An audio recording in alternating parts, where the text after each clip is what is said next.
Genesis chapter 22, Abraham and Isaac are on their way up the mountain to make a sacrifice of worship before the Lord. Now, Abraham knows that God has asked him to lay his promised son Isaac on the altar.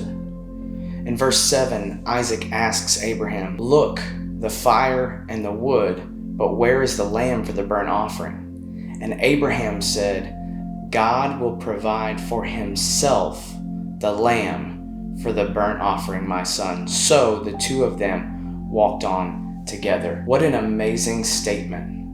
I was reading this the other day and it really just stuck. God will provide for himself a lamb.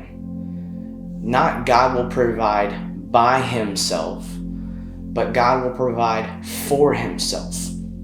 We see this as a picture of Christ, that he would be the lamb that was slain to atone for the sins of the world. How can God find a spotless sacrifice amongst us sinful people?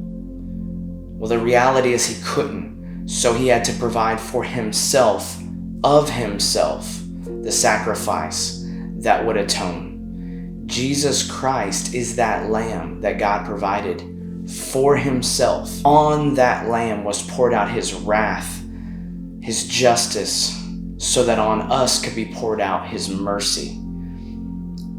We know that it says in 2 Corinthians 5:21, he made him who knew no sin to become sin for us, that we might become the righteousness of God in Christ Jesus. Sacrifice was provided for by the one who required the sacrifice. God will provide for himself the lamb, and that he did in Jesus Christ.